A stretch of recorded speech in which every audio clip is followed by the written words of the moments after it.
All right, so just let me know about your little mental illnesses. Just little mental illnesses. OCD, depression, anxiety, and then like 2 different like anxiety subsets, and PTSD, and yeah. Okay. So are you diagnosed? Or are you self-diagnosed? I was professionally diagnosed for, yeah, all of those. So I've been diagnosed with bipolar 2 and then anxiety, and undiagnosed PTSD. Well, I'm diagnosed with an anxiety disorder, and well, my doctor tells me I have depression, but she kind of says that I have depression because of the anxiety, so it's not really like confirmed if I have depression and anxiety separately, or if it's like depression because of anxiety, so if I didn't have anxiety I wouldn't be depressed, so I don't really know. Do you think that makes a difference? Like, matters? No, because either way I'm still both. You don't know your mental illnesses? No, I'm trying to think. It's like hard to say too because I feel like there are a lot. I mean, I've talked about this before in the past, but I feel like there are a lot of things in my life that have happened that are probably attributed to something or another that haven't like come up like in psychiatric terms, and so I'm experiencing something that could be like diagnosed as something, but it just is not. I'm just out here doing my thing, but in the meantime, what I have been diagnosed with is generalized anxiety disorder, unipolar depression, borderline personality disorder, and disordered eating at like various times. How did you come to be diagnosed with someone like, hey? Okay, yeah, it was like I didn't know about like anxiety and depression are like such like basic mental illnesses that you like know more about them. So like I was like, I can't get out of bed. I don't have feelings anymore. I'm probably depressed. But like with things like OCD, I thought it meant that you have to clean your room obsessively or something, and then that means you have OCD. So I was just like, that can't be me. Does ADD count as a mental illness? I think people categorize it as a learning disability, but I also think it's, mental illness. Okay, well, that's there too. I think some of these things were noticed for me because, like I said, I was like first diagnosed as mentally ill when I was like a child. It didn't come to my attention actually until I went to CAPS one day, and I had just been describing what had happened for like the past 3 weeks to my CAPS counselor, and she was telling me, during the summer I recommend that you get just a formal checkup with a psychiatrist to just kind of see what's going on, because this sounds like something. And so I really didn't get to like make a decision like, oh, like I feel like these things are like out of control. Like they were so visible that I didn't have a choice in it. Well, I noticed that I had issues like throughout like middle school, but I never really thought about it. And like especially growing up with Nico, I always felt like if Nico had something, I couldn't have it. But I guess I kind of always knew I was having mood swings and stuff since high school. But again, I just thought it was puberty. I just thought it was hormones. Everyone was telling me like this is normal, so I never really got to distinguish it at all. And what does that look like, if you could please? Yeah, so for me, it manifested itself in a lot of, I would have a lot of night terrors. I would have a lot of like very like severe panic attacks. If I was overstimulated by a variety of things.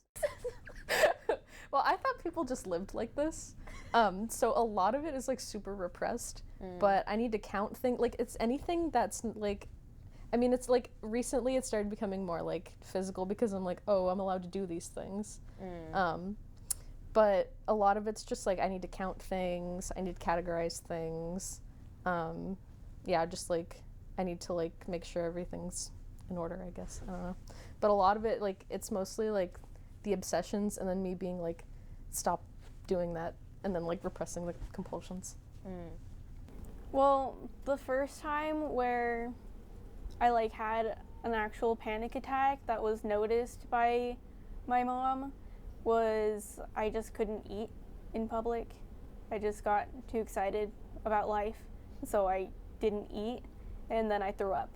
So that's when I knew that I had I knew that I had something wrong with me, but that was when other people started noticing that something was actually wrong with me. Well, wrong with me. Yeah, that's. When I'm off my meds, to me, I think mania is just like literally top of the world. Like, if I could say anything, it's like imagine like a really good day. Like, if just anything and everything was just going absolutely right in that day, amplify it by 10 and then put it in someone's head. What do you mean by too excited about life? Well, sometimes when I get excited, I just overwork my body, and like, yeah. I just get too excited, or sometimes I get like stressed excited, or It just feels like there's a lot of energy in you, maybe? yeah. When I'm on my meds, it kind of just feels like a sugar high. Like, I feel like I just ate too much sugar, and now my brain's just like, okay, we're excited, we're gonna go like do a few like other things here and there, but it's still manageable. Like, I can still figure out what's going on and like tone it down. Well, sometimes when I feel like really sad or depressed, like sometimes it just happens. Like, I could be having a great time, and then like 2 seconds later, I could just be like real quiet and reserved, and I just feel like kind of like I have a bucket on my head. Like, I'm in the room with other people and I'm in the moment with other people, but I just feel separate. So my body's there, but my head is in the bucket.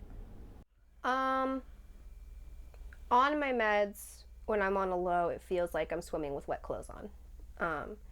Like, you can still do it, but you just feel like you're being dragged and you're being pulled back, and it's like things are a lot slower. And I was a swimmer, so to me, like, that's like the most salient way to describe it. Anxious moments, I feel sweaty, and I feel like everyone can see me. I feel like everyone's watching me, like I'm naked. And they don't like what they see. No, they don't like it. I think a lot of times it's hard for me to figure out whether something is happening because of the depression, or is it because of the anxiety, or is it because I'm borderline, or is it, all of these things, or is it something else that I totally like have no idea or like consciousness of, that's like affecting me in this way. So it's really hard to say. I think in a lot of ways, it's not particularly useful for me at this point to think about these things as like being a separate like illness from each other, but just being an overall experience for me, right? And so I've been able to target specific like triggers or things that are upsetting me and figure out like, oh, okay, well, this thing is upsetting me and is making me react in this way, and so what can I do about that, and how can I deal with that? So then in that case, how do you cope when you have these compulsive feelings, or like feelings of anxiety, or like intense sadness, whatever that? Usually just, like self-harm, hitting things, just, That's real. mental breakdowns. Like, Yeah. I don't know. I don't have healthy coping mechanisms, so. That's okay. It's hard. Yeah. We all try. Well, I don't really know how to cope with them, because like I've never really had to deal with coping for a long time. Like, it's only been about 3 years since I've had to think about coping with issues. So if I get too worked up and I have a bed available, I just go to sleep, Yeah. or I just take a nap. I take a lot of naps Yeah, I respect to that. like get excited again after I take my nap.